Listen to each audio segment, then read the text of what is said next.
Hey everyone, it's the Koopa Man.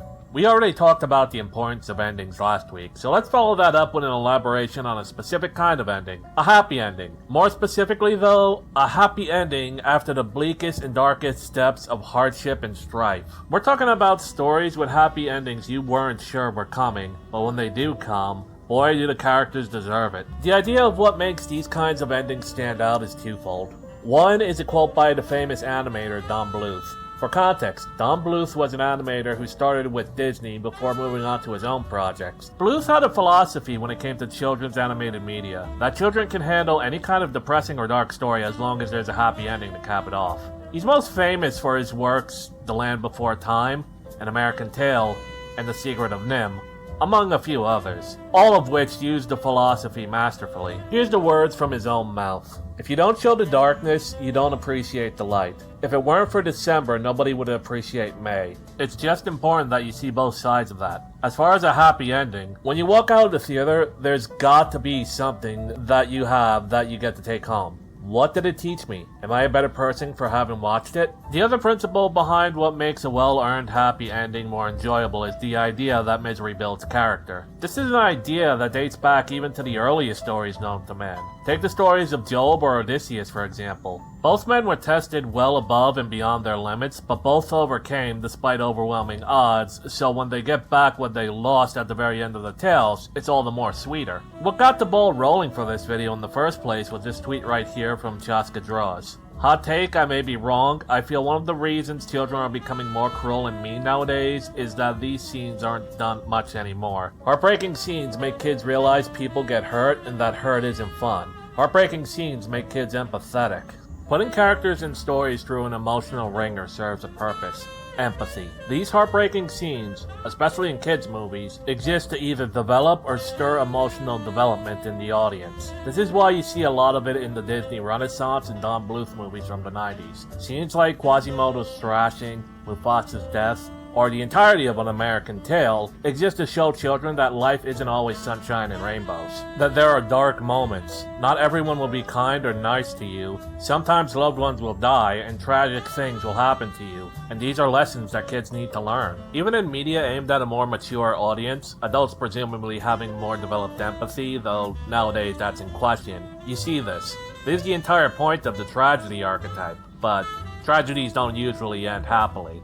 Well, not always straight up happily. That's what makes stories that go through heavily tragic events in really dark places but end even somewhat happily at the end stand out even more. Take for example the story of Joseph from Genesis. After being sold as a slave by his jealous brothers, Joseph lived as a servant to the Pharaoh's captain of the guard. After spurning her advances, the captain's wife falsely accuses Joseph, and the captain goes along with it to save face, so Joseph's sent to prison, even though the captain knows he's innocent. It is in prison where he finds out that he can interpret the dreams of others. He uses this to interpret the dreams of the Pharaoh's cupbearer under the promise that the Pharaoh would be told of Joseph's gift. The cupbearer then forgets to do this and leaves Joseph trapped in prison. Even when the woman he loves tries to sneak him food, she drops it and gets eaten by the rats, and when he tries to climb out of the prison, he falls and breaks his back. It's when he awakens from this he begins to care for a dying tree in the prison, sharing God's purpose for him. And soon enough he is brought before the Pharaoh to interpret his dreams, predicting 7 years of abundance, followed by 7 years of famine. He then works with the Pharaoh to devise a plan to store the extra grain to endure the upcoming famine. Because of this, Joseph is made part of the Pharaoh's court and is allowed to marry his beloved. It's during the famine when his brothers return to buy grain from Egypt when it's revealed their father had one more son, who looks identical to Joseph when he was that age. He plants a golden chalice on him and tries to frame him for theft, but when he sees his brothers defend their youngest brother, Benjamin, he sees that they have changed and felt remorse for what they did to him. It's then he reveals his identity as their brother Joseph, and the family are reunited and live in Egypt forevermore. Until Exodus, but that's another story. Literally. The point of the story of Joseph, aside from explaining how the Hebrews got to Egypt to begin with, was to illustrate that no matter how much hardship you endure, if you trust in God's plan, you'll overcome the hardships and come out even stronger on the other side. That resonates with people on a spiritual level. Well, obviously, as this is the final story of the book of Genesis, but if this is one of the earliest examples of this kind of ending, then it makes a lot of sense where other stories of overcoming suffering draw from. Though not every story that has an earn your happy ending has it completely happy. TV Tropes, for example, lists Attack on Titan as a series with this kind of ending, which is, well, interesting to say the very least. Oh, have you not heard? Ryan, no! Everybody's by the birds.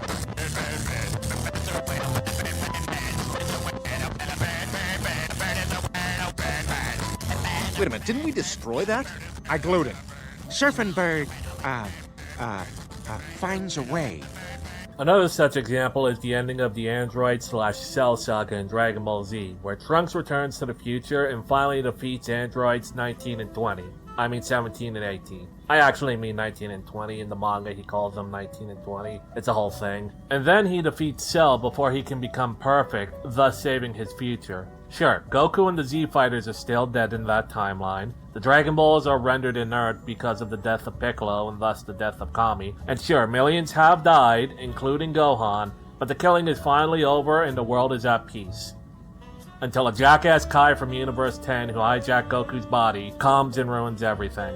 Then there's Full Metal Alchemist, which ends on a bit more of the sweet side. Sure, Mace Hughes is never going to come back from the dead, Roy Mustang is blind, and most of the fight against the main villain Father is treated like a failed coup attempt. But Father is defeated for good, Al gets his body back at the cost of Ed's alchemy, Ed gets his arm back and he marries Winry, and Hohenheim, their father, finally passes away peacefully on his wife's grave. Video games can have this kind of ending too, and it's even more poignant when the ordeals are fully playable. Take for example the ending of Metal Gear Solid 4, which marks the end of the story franchise, when Snake retires from the life of a soldier to live out his remaining days in peace. Or any given Final Fantasy except for 15, which dropped the ball entirely. Sometimes games will have multiple endings depending on the player's status, with the happy ending being the one for the most completion.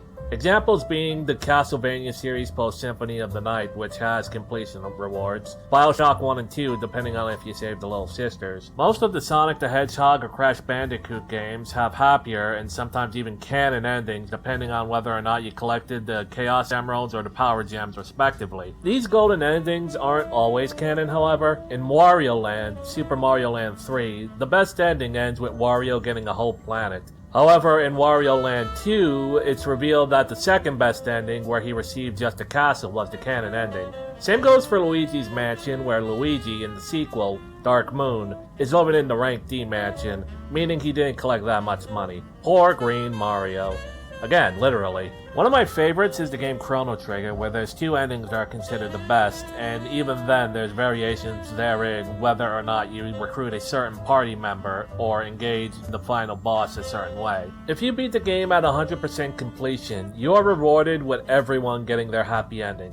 Chrono and Marle get married, Frog's curse is broken and he becomes Glenn once again, and if the Frog ending is anything to go by, he ends up with Queen Leene at some point. Ayla returns to her prehistoric times to snoo her mate and presumably mother much of the human race. Robo returns to the future, and if one of the endings is anything to go by, is not erased from existence, rather lives a much happier future with his robot girlfriend who died in the story, and Lucas saves her mother from a terrible accident that rendered her paralyzed. And none of them are killed by a joke villain literally 11 minutes after this ending because Chrono Trigger doesn't have any sequels whatsoever. At some point I just ought to do one of these videos on unnecessary sequels that shit over the previous works. Of course, if you beat the game before you're supposed to at a specific point, you get a bonus special features ending where you meet the creators of the game.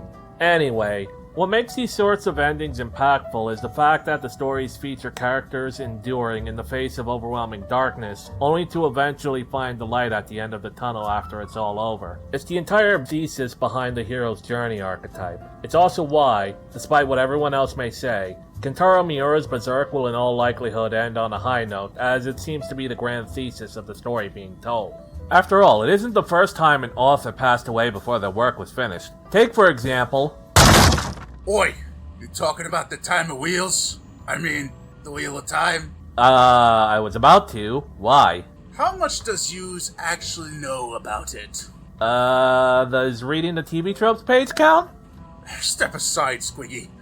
The Wheel of Time is an epic fantasy series written by the author Robert Jordan in the 90s and early 2000s. It is an excellent deconstruction of the tropes of fantasy stories at the time, such as the Chosen One trope, where the Chosen One, the dragon, must face the great evil being named Shaitan, otherwise the world will fall into unending darkness. You know, your typical epic fantasy adventure. However, Rand's story is one of pain and misery, as he must fulfill the prophecies of the dragon and face the Dark One, with the prophecies implying he dies at the end.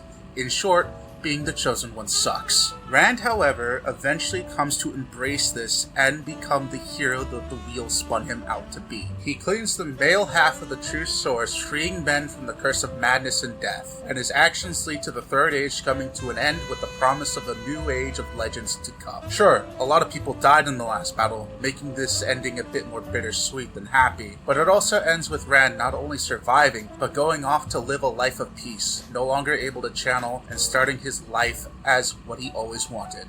Not a king or a messianic emperor, but a simple farmer who might or might not have god powers. Oh, and he also has 3 wives as well, so take from that which you will. Wait, I thought you said this was a happy ending. Do I need to crump ya? All I'm saying is balls shriveled like raisins doesn't sound that happy to me. Get your mind out of the gutter, Yumi. I'm not a human. Whatever, Shelly Squig. Anyway, people want to be hopeful with the stories they get engaged with. This is because a lot of people need that hope to get themselves through their everyday lives. Fact of the matter is, we all live with our own personal struggles, and we all have our own crosses to bear. Stories serve as a reflection of those struggles, and we want to know that there's a light at the end of the tunnel waiting for us, even if it seems nearly impossible. Anyway, this has been the Koopa Man. If you have examples of well-earned happy endings, discuss them in the comments. I'd like to hear more of what I missed. Be sure to also leave a like and a comment because it helps me with the algorithm. And until next time, game on.